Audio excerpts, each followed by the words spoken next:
ఇక్కడ మీ వ్యవసాయానికి వచ్చే కరెంటు కేవలం 7-8 గంటలు మాత్రమే ఉండబోతా ఉంది. 7-8 గంటలే ఉంటది బాయికాడ.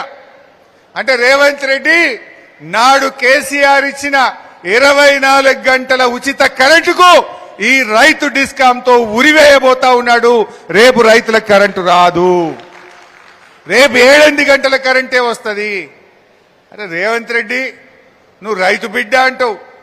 రైతులు ఏం పాపం చేసిండ్రు? ఉన్న కరెంటు ఉడగొడితివి, రైతు బంధు ఎగగొడితివి, రైతు బీమా బంధు పెడితివి, ఎరువులు సరఫరా చేయకపోతివి, వడ్లు కొనకపోతివి. ఏందన్న ఒక్కటన్న మంచి పని చేసినాడే? రైతు సోదరులు ఆలోచించాలి. ఆనాడు కేసీఆర్ ఉంటే ఇదే పెద్దపల్లిలో, సుల్తానాబాద్లో, మీ జూలపల్లిలో, శ్రీరాంపూర్లో ఎకరం 50 లక్షలు 60 లక్షలు ఉండే. ఇవాళ ఎంతైంది భూముల విలువ? సగం అయిందా లేదా? కేసీఆర్ రైతు విలువ పెంచిండు, రైతు చేతిలోని భూమి విలువ పెంచిండు. ఇవాళ కాంగ్రెస్ వచ్చినాక రైతు గౌరవం తగ్గింది, రైతు చేతిలోని భూమి విలువ కూడా తగ్గుముఖం పట్టింది. ఏమనంటే ధరలు పెంచుడే, పెంచందేమని ఉన్నదా రేవంత్ రెడ్డి? మీరు మోటార్ సైకిల్ కొనుక్కుంటే దాని మీద 5,000 ట్యాక్స్ వేసిండు. ఇక రేపటి నుంచో ఎల్లుండ నుంచి సీసాలకు కూడా పెంచుతారట. నిన్ననే భూముల ధరలు పెంచిండు. ఎవరైనా పేదవాడు బిడ్డ పెళ్లికో, పిల్లల చదువుకో, దావఖానకో భూమి అమ్ముదామంటే రిజిస్ట్రేషన్ ఫీజులు పెంచిండు. రిజిస్ట్రేషన్ ఫీజులు పెంచుతీవి, మందు బాబులకు ధరలు పెంచబడితివి, ఆర్టీఏ ట్యాక్సులు పెంచితివి, ఇచ్చేది మాత్రం ఎగబెడితివి. ఇచ్చే రైతు బంధు ఎగబెట్టిండు, పిల్లలకు ఫీజు రియంబర్స్మెంట్ ఎగబెట్టిండు, తులం బంగారం ఎగ్గొట్టిండు, ఇచ్చే పథకాలు బంద్ పెట్టిండు, ధరలు మాత్రం పెంచిండు. ఇంకా కాంగ్రెస్ కోటేస్తారు ఎవడన్నా? అసలు రైతు లోటేయకుండా మళ్ళా రేవంత్ రెడ్డి ప్రభుత్వం వస్తుందా? అందుకే అంటున్నా నేను, తల కిందికి పెట్టి కాళ్ళు మీదికి పెట్టినా రేవంత్ రెడ్డి మళ్ళా గెలిచేది లేనే లేదు. నిన్న ఒక మాట అంటుండు రేవంత్ రెడ్డి, హిట్లర్కు హైడ్రా అంటే బాగా ఇష్టం, అందుకే నేను హిట్లర్ను చూసి హైడ్రా పెట్టినా అంటుండు. ఎవడన్నా హిట్లర్ను దేంతో పోలిస్తారే? ఎవడన్నా ముఖ్యమంత్రి అంటోనికి బాగా ఫకర్ వస్తే, ముఖ్యమంత్రి అంటోనికి బాగా అహంకారం నెత్తికెక్కితే, అరే వీడి హిట్లర్ లెక్క తయారైందిరా అంటారు. అంతే కదా? ముఖ్యమంత్రి కళ్ళు నెత్తికెక్కితే, అధికారం మత్తులో కళ్ళు కనబడకుండా విర్రవీగితే, అరే వీడు హిట్లర్ లాగా తయారైందిరా భయ్ అంటారు. మరి రేవంత్ రెడ్డి ఏమంటుండు? నేనే హిట్లర్ను అంటుండు, నేను హిట్లర్ను చూసి కాపీ కొట్టినా అంటుండు. మరి హిట్లర్కి ఏం గతి పెట్టిందో మీకు తెలుసు కదా. హిట్లరు నాడు పేద ప్రజలను ఊచకోత కోసిండు, పేదల బతుకులు ఆగం చేసిండు. అందుకే ప్రజలు తిరగబడితే హిట్లర్ లాస్ట్కు తన తుపాకీతో తానే కాల్చుకొని చనిపోయిండు. ఇవాళ రేవంత్ రెడ్డి ఏం చేస్తుండు? ఆ హిట్లర్ పేదల బతుకులు ఊచకోతకొస్తే ఈ నయా హిట్లర్ రేవంత్ రెడ్డి పేదల ఇండ్లు గులుస్తా ఉన్నాడు హైడ్రా పెట్టి, పేదల బతుకులు ఆగం చేస్తా ఉన్నాడు ఈ రేవంత్ రెడ్డి. అందుకే నీకు కూడా రేపు ఆ హిట్లర్ కు బట్టిన గతే పడుతుంది. తెలంగాణ ప్రజలు నిన్ను తరిమి తరిమి కొట్టేది రోజులు దగ్గరలో ఉన్నాయి. ఇలా అందుకే గుర్తుపెట్టుకోండి, మనకేం బాధ లేదు, మొట్టమొదలే అన్న భవిష్యత్తు మనదే అన్న. ఇలా హిట్లర్ అంటే ఇంకోటి గుర్తొచ్చింది. జర్మనీ దేశం ఈ రోజు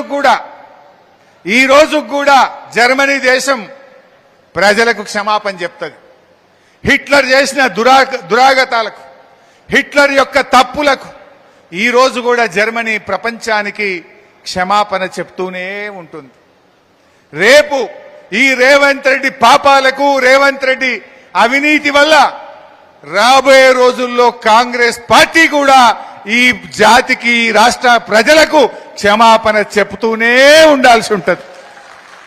రేవంత్ కు ఇలా ఆలోచించాలి. అసలైన కాంగ్రెస్ వాళ్ళు ఎవరన్నా మిగిలింటే, ఒరిజినల్ కాంగ్రెస్ వాళ్ళు ఉంటే, రేవంత్ పుణ్యమాని మీ జీవితం అంతా మా రేవంత్ చేసిన తప్పులకు, మా రేవంత్ హైడ్రాకు, మా రేవంత్ అరాచకాలకు, కబ్జాలకు మీరు కూడా తెలంగాణ జాతికి క్షమాపణ చెప్తూనే ఉండాల్సి వస్తుంది.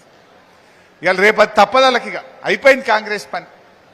అందుకే మీరు కార్యకర్తలు నేను కోరేది ఒక్కటే, కష్టం అవుతుంది. ఇడొక బబ్లు ఉన్నాడట కదా, ఎవడో ఒకడు తెలుసా? Bablu nickname. ఈడొక పోలీస్ అధికారి బబ్లు అంటారట ఆయనను. బబ్లు సంగతి చెప్తాం కానీ ఆ బబ్లు ఎవడన్నా మా కార్యకర్తలు ఉన్న విషయాన్ని వడ్లు కొంటలేడనో రైతు బంధు రాలేదనో రైతు బీమా ఎగబెట్టినవనో సోషల్ మీడియాలో పోస్ట్ పెట్టే మా కార్యకర్తల్ని దెబ్బలు కొడుతుండట.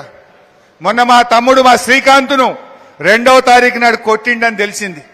బిడ్డ బబ్లు, రేపు మా శ్రీకాంత్ చేత కేసు పెట్టించి బీఆర్ఎస్ గవర్నమెంట్ వచ్చినాక మా శ్రీకాంత్ ఎంత బాధపడ్డాడో ఆ బాధ ఏందో నీకు రుచి చూపిస్తాం, జాగ్రత్త అని చెప్పి హెచ్చరిస్తా ఉన్నా.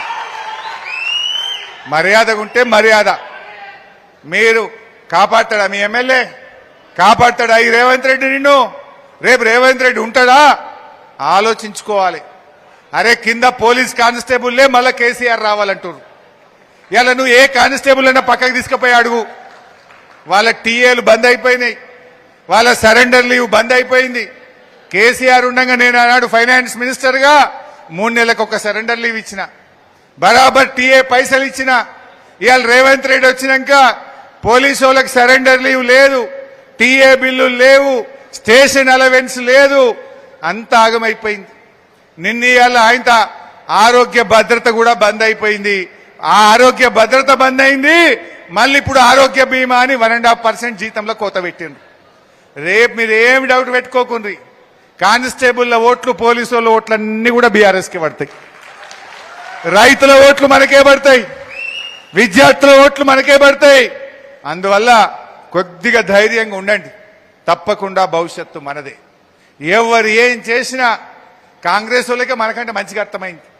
ఇంత అవుతుంది కదా, ఒక్క మంత్రి అయినా తిరుగుతుండా? ఒక్క మంత్రి అయినా వడ్ల కొనుగోలు కేంద్రాలకు వస్తున్నారా? మా మెదక్ జిల్లాలో అయితే ఒక్క మంత్రి రాలేయాలటి వరకు. ఎందుకంటే వస్తే రైతులు తిరగబెట్టేట్టున్నారు, రైతులు ఎగబెట్టేట్టున్నారు. ఆ ట్యాంకులు వచ్చే పరిస్థితి లేదు. ఇప్పుడు వానకాలంకు యూరియా స్టాక్ లేదు. కేసీఆర్ ఉండగా 3 నెలల ముందు తెచ్చి పెట్టుండే యూరియా. ఇప్పుడు మళ్ళా వానకాలంలో మళ్ళా యూరియాల కోసం లైన్లు కట్టాలి మళ్ళీ మనం. అంటే ఈ ప్రభుత్వం రైతులంటే చిన్న చూపు ఉన్నది. అందువల్ల మిత్రులారా, రైతులతోని ఎవడు పెట్టుకున్నా ముంగట పడడు. వెనకటో సామెత ఉంటుంది, ఎద్దేడ్చిన వ్యవసాయం ముంగట పడది, రైతు ఏడ్చిన రాజ్యం ముంగట పడదు అన్నట్టు ఇవాళ రేవంత్ రెడ్డికి మన తెలంగాణ రైతుల ఉసురు తాకక తప్పదు, ఆయన దానికి తగిన మూల్యం చెల్లించక తప్పదు. కార్యకర్తలు, మా నాయకులు మంచిగా పనిచేయండి. కొంతమంది అటు ఇటు అయినరు, వాళ్ళని మాత్రం మళ్ళీ తెచ్చుకునేది లేదు, వాళ్ళని మాత్రం మళ్ళీ తెచ్చుకునేది లేదు. కష్టకాలంలో మనకున్నోడే దేవుడు. ఈ కష్టకాలంలో ఉన్న మా కార్యకర్తలే మాకు దేవుళ్ళు, ఈ కార్యకర్తలే మాకు నిజమైన బంధుమిత్రులు. ఈనాడు ఈ కష్టకాలంలో నిలబడ్డ కార్యకర్తలే పార్టీ హైకమాండ్ కు ఆత్మీయులు అని చెప్పి మనవి చేస్తా ఉన్నా. మనం గ్యారంటీ వస్తాం, కానీ ఇవాళ ఎవరైతే ఈ కష్టకాలంలో నిలబడ్డ కార్యకర్తలున్నారో గుండెలో పెట్టుకొని మిమ్మల్ని కాపాడుకుంటాం. తమ్ముళ్ళారా, ధైర్యంగా ఉండండి, ఏం భయపడకండి, మిమ్మల్ని కాపాడుకునే బాధ్యత మాది. రాబోయే రోజుల్లో చక్కగా మన కమిటీలన్నీ వేసుకొని, పార్టీ మెంబర్షిప్ చేసుకొని, శిక్షణ కార్యక్రమాలు పెట్టుకొని పార్టీని మంచిగా బలోపేతం చేసుకుందాం. భవిష్యత్తు మనది ఉంటుంది. మా మనవరన్న నిర్ణయాల గట్టిగానే వేసుకున్నాడు, కానీ ఇంకా కొద్దిగా గట్టిగా వేయాలి. ఇక బయలుదేరాలి, రోజు ఇక డి అంటే డి అనాలి, దేనికైనా తయారు ఉండాలి. నీ వెనుక పార్టీ ఉన్నది, నీ వెనుక కార్యకర్తలున్నారు, నువ్వు ధైర్యంగా కొట్లాడే ప్రయత్నం చేయి. నువ్వు గట్టి కొట్లాడితేనే కార్యకర్తలకు ధైర్యం వస్తుంది. నువ్వు బయలుదేరితేనే కార్యకర్తలు ఇంకా గట్టి, నువ్వు ఒక్క అడుగేస్తే వాళ్ళు 2 అడుగులు వేస్తారు. సో అందువల్ల మిత్రులారా, మంచి నాయకులు ఉన్నారు వేదిక మీద, అంతా సీనియర్ నాయకులు. మా రాములన్న గాని, మా రాకేష్ గాని, సత్యనారాయణ రెడ్డి గాని, మా శంకరన్న గాని, మా రఘువీర్ సింగ్ గాని, అందరూ హేమీలు ఉన్నారు. కలిసి పనిచేయండి, కలిసి ఉద్యమం చేయండి, కలిసి ప్రభుత్వం మీద పోరాడండి. భవిష్యత్తు మనదే. మనకంటే కార్యకర్తలు మనకు ముఖ్యం. ఇవాళ మనం ఆ కార్యకర్తల కోసం అందరం కూడా కలిసి పనిచేయాలి. భేదాభిప్రాయాలు పక్కన పెట్టి ఇవాళ ఆ కార్యకర్తలు, ఇంత కష్టకాలంలో నిలబడ్డటువంటి కార్యకర్తలకు ధైర్యాన్ని ఇవ్వాలంటే మన అభిప్రాయ భేదాలు పక్కన పెడదాం, అందరం కలిసిమెలిసి మళ్ళీ మన కేసీఆర్ ను ముఖ్యమంత్రి చేసుకుందాం. జై తెలంగాణ.